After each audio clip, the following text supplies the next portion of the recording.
P T I سمیت 5 جماعتی grand alliance بن چکا ہے اور 14 اپریل کو عید کے بعد ایک جلسہ کرنے جا رہے ہیں۔ 13 نکاتی ایجنڈا بھی ان کا سیٹ ہو چکا ہے، جس میں سب سے پہلا تو فوری الیکشن کا مطالبہ ہے۔ اب جو جماعتیں اس میں ہیں اس میں جماعت اسلامی ہیں، پشتونخوا ملی عوامی پارٹی، BNP مینگل، MWM اور سنی اتحاد کونسل، اور یہ بھی کوشش کی جا رہی ہے کہ مولانا صاحب کی جماعت کو بھی راضی کر لیا جائے کہ وہ اس گرینڈ الائنس میں شامل ہو جائیں۔ سلمان صاحب، آپ کو کیا لگتا ہے کتنے نتیجہ خیز ان کی احتجاجی تحریک ہو سکتی ہے؟ دیکھیں، ایک بات تو جو پہلا ٹاپک ہے نا، اس میں صرف ایک فکرے کا اضافہ کر لوں۔ یہ کہا گیا کہ ٹائمنگ درست نہیں، میرا خیال ٹائمنگ درست ہے۔ اچھا، چونکہ یہ لیٹر جو 6 ججز نے لکھا ہے، میرے خیال میں لاہور سے ایک اور لیٹر بھی ایکسپیکٹڈ ہے اور یہ اسی سلسلے کی کڑی ہوگی۔ دیکھیں، اگر ججز ریزرویشن کا اظہار کر رہے ہیں تو یہ بہت بڑی بات ہے۔ جہاں تک آپ نے احتجاجی تحریک کی بات کی ہے، دیکھیں، یہ پاکستان کی سیاسی تاریخ اٹھا کے دیکھیں تو وہ ایک پرانی فلم نئے پرنٹ کے ساتھ ایگزیکٹلی وہی چیزیں ہیں جو ہر اپوزیشن۔ البتہ یہ بات ضرور ہے کہ ماضی کے اندر جب حکومت وجود میں آتی تھی تو کوئی صاحب پاکستان کے اندر دھونس دھاندلی کا نعرہ لگا کے سڑکوں پہ آ جاتے تھے۔ اب وہ خود آنے کی پوزیشن میں نہیں ہے، اب ان کو سہارے کی ضرورت ہے۔ پشتونخوا ملی عوامی پارٹی کی، BNP مینگل کی، JUI کی، جماعت اسلامی کی۔ میں آپ کو ایک بات واضح کر دوں کہ فضل الرحمان صاحب ان کے احتجاج میں شامل نہیں ہوں گے۔ کیوں؟ جماعت اسلامی اس لیے تحفظات تو ان کے بھی ہیں دھاندلی کو لے کر۔ لیکن ان کے تحفظات وہ یہ سمجھتے ہیں، جماعت اسلامی کیوں ان کے ساتھ نہیں کھڑی ہوگی کہ وہ پہلے کہتے ہیں کہ آپ ہمارے ساتھ جو اطاعت کریں گے پختونخوا کی سطح پہ کریں گے۔ دیکھیں، وہ صرف یہ پریشر کس کے لیے بنانا چاہتے ہیں؟ یہ آئین اور قانون کی بالادستی سے عام آدمی کا کیا تعلق ہے؟ میں ان سارے نکات میں سے یہ پڑھ رہا ہوں کہ پاکستان کے 24 کروڑ عوام تو مہنگائی، بے روزگاری، غربت کی آگ میں جل رہے ہیں۔ ان میں سے کوئی ایک نقطہ ہے ایسا جس پہ، اور کیوں نہیں کریں گے؟ اس لیے کہ IMF کو کچھ نہیں کہنا، پاکستان کی معاشی پالیسیز کوئی بھی حکومت بنائے گی اس کو اس لیے ٹچ نہیں کرنا کہ ہمارے اقتدار میں آنے کے راستے مسدود ہو جائیں گے۔ کہ میں نے جماعت اسلامی کے ذمہ داران سے بات کی، انہوں نے کہا کہ جی انہوں نے پہلے تو ریزرویشن کا اظہار کیا تھا، اب اگر انہوں نے یہ میٹنگ بلائی ہے اور یہ جلسہ کہاں پہ کر رہے ہیں؟ پاکستان کی وہ آخری کارنر پہ، پشین میں، اس کے بعد والا کر رہے ہیں کراچی میں، پھر جائیں گے پشاور میں، میدان لگنا ہے پنجاب میں۔ پنجاب میں کیوں نہیں آ رہا ہے؟ یاد کریں، میں نے آپ کو 2 ہفتے پہلے بھی کہا تھا کہ اصل میدان پنجاب میں، انتخابی میدان بھی پنجاب، سیاسی میدان بھی پنجاب۔ دیکھیں، PTI کے لوگ خود کیوں سڑکوں پہ نہیں آنا چاہتے کہ اب ان کو سہاروں کی کیوں ضرورت ہے؟ اسی میں پشتونخوا ملی عوامی پارٹی کے سربراہ کے بارے میں جو کچھ وہ کہتے رہے میں نہیں کہنا چاہتا ہے، جو کچھ وہ JUI کے بارے میں کہتے رہے وہ میں نہیں کہنا چاہتا ہے، جو کچھ جماعت اسلامی کے، جو کچھ وہ خود کرنا چاہتے ہیں، ان کا اپنا ایجنڈا کیا ہے؟ لیکن ان کے ایجنڈے میں بھی بہت بڑی کنٹراڈکشن ہے، اس لیے کہ جیل سے ہدایات پارٹیز کو کچھ اور آتی ہیں، جو پاکستان کے اندر ان کی جو سیٹ اپ موجود ہے وہ آئین اور قانون کی بالادستی کی بات کرتا ہے، اور وہ سڑکوں پہ نہیں آنے کے لیے تیار۔ وہ کہتے ہیں کہ ہمارا، میں سمجھتا ہوں یہ ایک جمہوری عمل کا حصہ ہے، وہ ایوانوں کے اندر احتجاج کرنا چاہتے ہیں، میدانوں میں اس لیے نہیں نکلنا چاہتے کہ 9 مئی کا واقعہ ان کے لیے بہت بڑا رکاوٹ ہے، اور 9 مئی کے اثرات آج تک، 9 مئی کے اثرات نے نہ صرف تحریک انصاف کو ڈیفینسو پہ لا کے کھڑا کیا ہے، 9 مئی نے پاکستان کی پولیٹیکل فورسز کو بھی کمزور کیا ہے، وہ آج سب دفاعی محاذ پہ کھڑے ہیں۔ ٹھیک ہے، اس لیے وہ دیگر جماعتوں کے ساتھ الائنس کرنا چاہتے ہیں تاکہ اسٹریٹ پاور جو ہے اس کے ذریعے پریشرائز کیا جائے حکومت کو۔ ڈاکٹر صاحب، آپ کی نظر میں یہ گرینڈ الائنس جس کے سربراہ محمود خان اچکزئی ہوں گے، یہ کتنی دیر تک چلے گا، اور کیا ایسی تحریکوں سے حکومت کو گھر بھیجا جا سکتا ہے؟ فی الحال تو ہمیں کوئی ایسا خطرہ نظر نہیں آتا کہ حکومت گھر جائے، کیونکہ جو یہ الائنس ہے وہ پریزنٹلی کم از کم موجودہ صورتحال میں اس پوزیشن میں نہیں ہے کہ وہ ایک ایسی موومنٹ چلا سکے جس سے کہ پورا ملک ہل جائے۔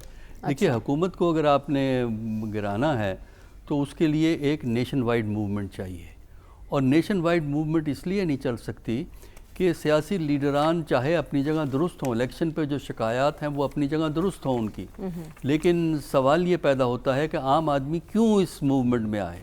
یہ ہے بنیادی سوال۔ عام آدمی کے کون سے مسائل کو آپ ایڈریس کرنے کی گارنٹی دیتے ہیں؟ اس وقت لوگوں میں جو عدم وابستگی ہے وہ صرف حکومت سے نالا نہیں ہے، بلکہ وہ پورے نظام سے اب نالا ہو گئے ہیں۔ یہی وجہ ہے کہ نوجوانوں کا رویہ دیکھ لیں اس وقت کیا ہے، اور جو عام آدمی ہے وہ اس وقت نظام کو ڈسٹرسٹ کرتا ہے، پولیٹیکل پروسیس کو ڈسٹرسٹ کرتا ہے، وہ اس کو اعتماد نہیں ہے کہ اگر یہ حکومت نکالی گئی اور اس کی جگہ کوئی اور حکومت آ گئی، الیکشن ہو یا نہ ہو، تو کیا گارنٹی ہے کہ مسئلے حل ہوں گے جب تک آپ ایک اعتماد کی فضا پیدا نہیں کرتے.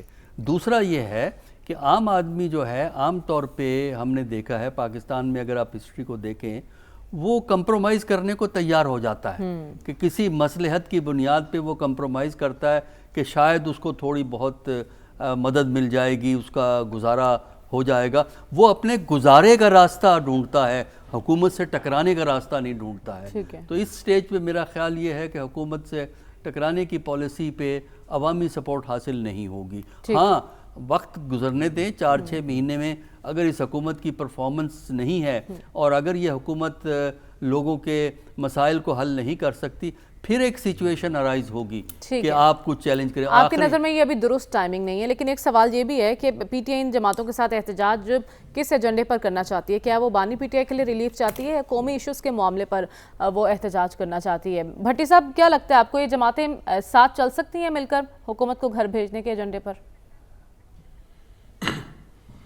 دیکھیے اگر تو ضیاء الحق, محترم ضیاء الحق اور محترم بھٹو صاحب اکٹھے بیٹھ سکتے ہیں, اگر مولانا فضل الرحمان اور ANP اکٹھے بیٹھ سکتی ہے, PDM جب بنا تھا, اگر محمود خان اچکزئی اور ANP اور مولانا صاحب اکٹھے بیٹھ سکتے ہیں, اگر یہ سارے مل کر 26 نکات, جس میں سب سے بڑا تھا جب مولانا صاحب اس کے سربراہ تھے کہ اسٹیبلشمنٹ سیاست سے آؤٹ ہو, تو اسی اسٹیبلشمنٹ سے مولانا ڈیلیں کر رہے تھے. اگر یہ سب کچھ ہو سکتا ہے تو یہ بھی ہو سکتا ہے اور یہ ہوگا.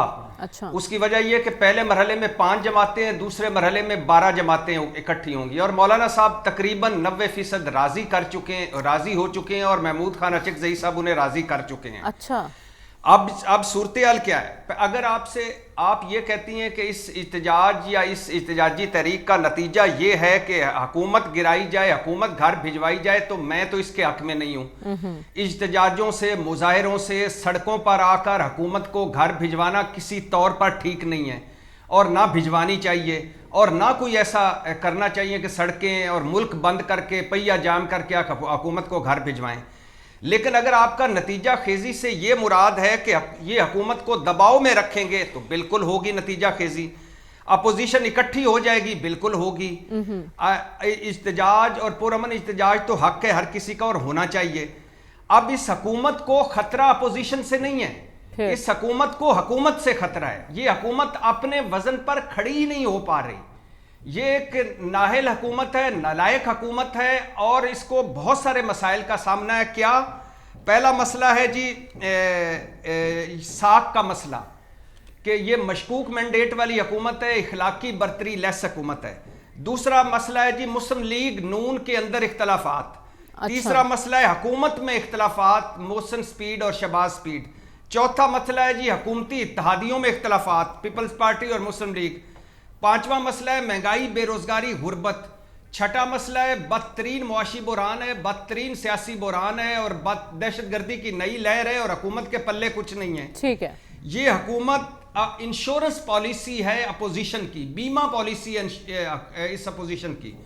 تو لہٰذا آپ کہہ رہے ہیں اس احتجاجی تحریک سے حکومت کو کوئی خطرہ نہیں ہے, حکومت کو خود حکومت سے ہی خطرہ ہے کیونکہ بہت بڑے چیلنجز کا انہیں سامنے ہے. صافی صاحب, جیسا کہ ابھی بھٹی صاحب نے خبر دی ہے کہ مولانا صاحب تقریباً راضی ہو چکے ہیں, آپ کے پاس کیا خبر ہے کہ ایسے ہی مولانا ان کے ساتھ مل کر احتجاجی تحریک چلائیں گے؟ مولانا صاحب ویسے بھٹی صاحب کے راز و نیاز میں ان کے ساتھ رہتے ہیں. بھٹی صاحب کی خبر شاید درست تو میری بات نہیں ہوئی ہے حالیہ دنوں میں, ہو سکتے ہیں بھٹی صاحب درست کہہ رہے ہو. لیکن سوال میرا یہ بنتا ہے, اگر آپ جواب دے سکتی ہے بھٹی صاحب دے کہ پی ٹی آئی کا ایجنڈا کیا ہے, وہ کس مقصد کے لیے اتنا بڑا جو 17 اور 14 جماعتوں کی پی ڈی ایم کو چوچوں کا مربع قرار دینے والی جماعت محمود خان اچکزئی, اس محمود خان اچکزئی جس کا چادر کا مذاق عمران خان صاحب نے اسی ڈی چوک میں اڑایا تھا, اور وہ محمود خان اچکزئی جس نے آج تک پختونوں کی 2 نمائندہ جماعتیں ہیں عوامی نیشنل پارٹی اور پختونخوا ملی عوامی پارٹی ان جماعتوں کو وہ اکٹھا کرنے میں ناکام رہے ہیں. حتیٰ جو ان کا گاؤں ہے گلستان, اس میں آدھی آبادی ان کے خلاف بلکہ جانی دشمن ہے, ان کی دشمنیاں وہاں پہ چل رہی ہے. وہاں پہ اتحاد اور اتفاق نہیں پیدا کر سکے تو کجا اتنے بڑے قومی سطح پہ وہ کیا اتحاد بنانے میں کامیاب ہوں گے.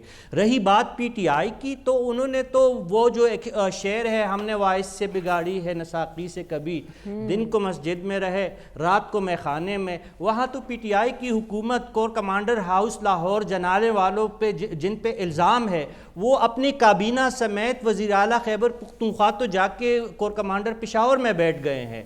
ان سے وہاں پہ ان کو ایڈوائزیں مل رہی ہے, ان کو طریقہ کار بتایا جا رہا ہے کہ کس طریقے سے سیکیورٹی کو دیکھنا ہے, کس طریقے سے آپ نے حکومت چلانی ہے.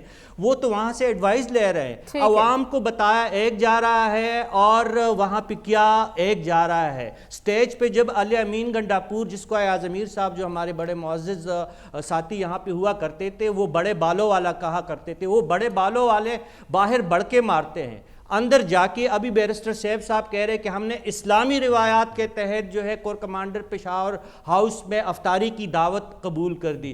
تو بھئی کون سے اسلام نے آپ کو دیگر سیاسی جماعتوں کے ساتھ مفاہمت سے روکے رکھا ہے؟ یہ تو اسلام کا یہ بھی درس ہے کہ اپنے مخالفین کے ساتھ آپ بنا کے رکھے, اور جو کچھ ہو گیا آپ اس کو ایک طرف رکھ کے آگے بڑھنے کا رستہ تلاش کریں. یہ کمال کی مفاہمت ہے. مجھے تو یہ جو اتحاد تو بن جائے گا, کیونکہ یہ تمام محروم طبقات ہیں جو اقتدار سے محروم رہ گئے ہیں, ان کو تو ڈوبتے کو تنکے کا سہارا چاہیے. پی ٹی آئی ایک بڑی قوت ہے عوامی, وہ تو ضرور ان کے ساتھ مل جائیں گے, محمود خان بھی مل جائیں گے, باقی سیاسی جماعتیں بھی مل جائیں گی.